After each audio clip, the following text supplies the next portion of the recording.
believe it or not, I get to do the talking. Can you imagine a woman that doesn't want to talk? But anyhow, Joan has been very, very strong in my support throughout all the years in baseball, and I'm very, very thankful for her support. Whenever I got a call about, do I want to be a part of the Altoona team possibility? And I said, I don't know, let me see. Let me ask Joan. And I said, Joan, we'd like to be a part of the new ball club in Altoona, Pennsylvania. I thought she turned into a 6-year-old. I didn't know what to. I said, I guess we're very, very happy to do so. So that was one of the beginning points of it. But, you know, sometimes things trickle down and you're at the bottom of it and there's the gold in your hand. And that's happened to me a couple of times in my life. We got into McDonald's by saying, my brother and I, Walter, what could be so hard about selling a 15-cent hamburger? If it's no good, give the guy another one. Okay. Met the right guy, got in at the right time at McDonald's, did very, very well, and loved baseball. Got into baseball with the Albuquerque Dukes. In 1980 was our first year. We were there for 21 years. Won championship in 1980, 81, 82, 87, 90, and 94. And managers such as Terry Collins, Del Crandall for 3 years, Kevin Kennedy, Billy Russell, so forth and so on. And it was really, really a nice thing. But, you know, it was tough to learn in Albuquerque because they were accustomed to having a GM that reported to the Dodgers. And he would call on Friday afternoon and say, we need $10,000 to make payroll. And the Dodgers would send him the $10,000. So when we got the ball club, that wasn't coming to us, I can tell you that. Because when we had the franchise, it was up to us to make it run right. And we were fighting things like this, and I'll be a little brief on this. In Albuquerque at the time, they would sell every Friday night out to a liquor store and beer store, 10,000 seats for $1,000. So the tickets were 10 cents each. And to top it off, there were 10,000 people at the ballpark. They had 25-cent beer night. By the 8th inning, they had all kind of fights there. It was terrible. The guys were soused to the top, it's like old Tommy would say. And it was really, really a bad situation. So we get there in 1980. Where's the free tickets? Where is the 25-cent beer? I said, we're going to turn this into a family operation. There's no more freebies. So that's one of the things I had in my mind when we came to Altoona, that we would have a situation where we want the fans to be here. We want young children growing up to become Curve fans, and ultimately then Pirate fans. So, but before I go much further, I want to thank Bob Blair for his kind words. We thought of a baseball team in the early 80s. We'd go to our reunions, and I said, we'd always say, well, Bob would say to me, we're going to have a baseball team in Altoona someday. I said, okay, Bob, let me know when. And it went on and on and on in years and years, and nothing accomplished. And then finally I did get the call. And also I'd like to acknowledge the work that Bud Schuster did for us too, with the garage, with the federal money that tied up with the money from the state to build the stadium and the garage for parking.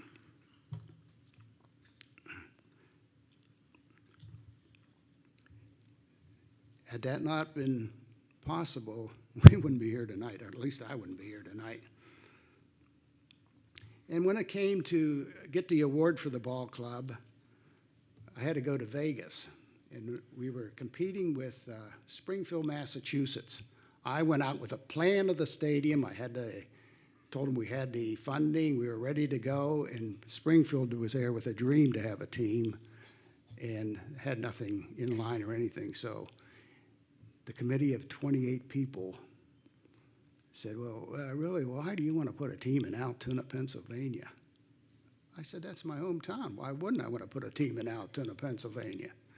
And he said, well, pretty small, isn't it? I said, yeah. I said, but I said, size of the gold mine doesn't mean anything. It's how much gold's in the gold mine. So I said, and my good friend Sal Baglieri said, that sneaky little town. I said, what do you mean? He said, there's a lot of money in that town. He said, but I said, well, we're going to bring this to a situation where people want to come to the ballpark. So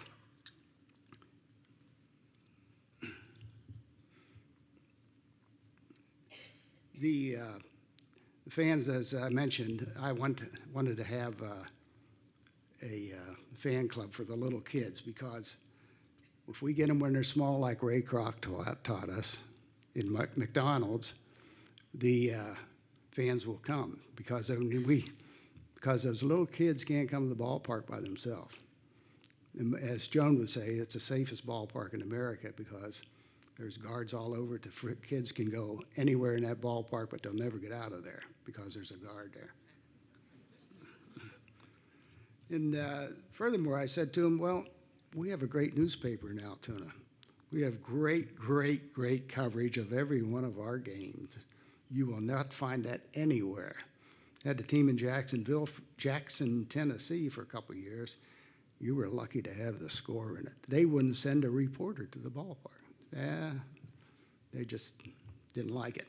Bigger town, 70,000 something people there. But with Jim Lane, Corey Geiger, and Neil, never once have we had a bad negative article that was going to hurt the ball club.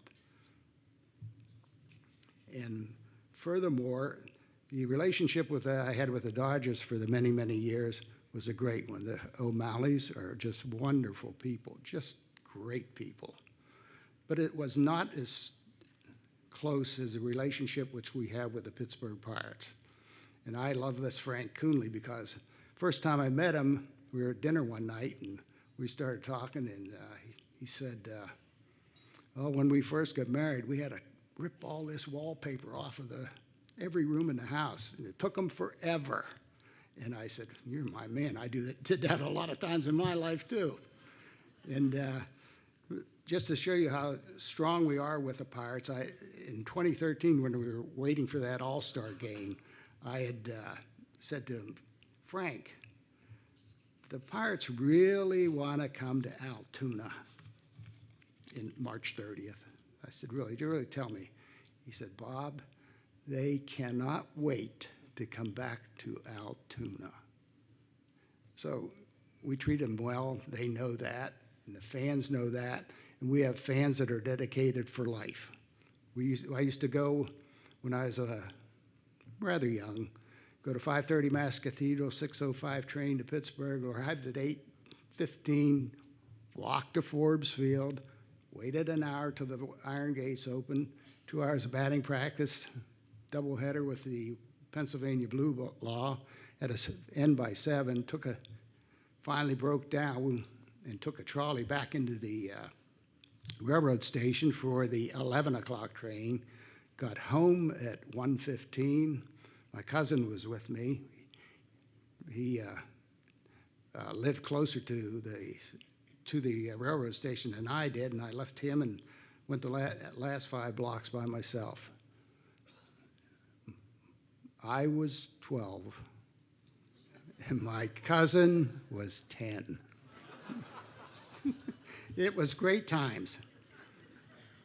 And I always wanted to put as I said, I wanted to make Altoona a town that people knew of. You know, I left Altoona at a young age, wound up in Anchorage, Alaska for 3 years, wound up in the service, and had a long period where I didn't come back here, only for funerals and stuff like that.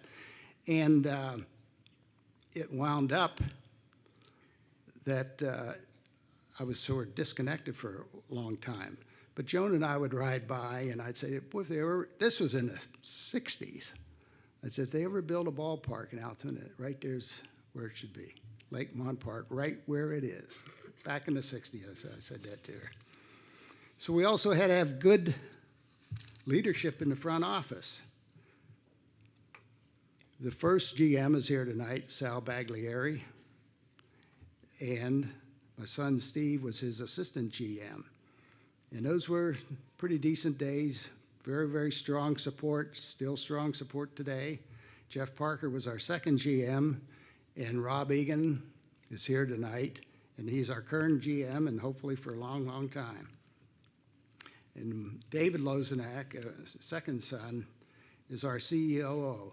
He is in charge of everything from plug toilets to rain spouts that are falling down, hot water heaters that don't work. So it's just a family operation, and my oldest son, Mike, is also involved.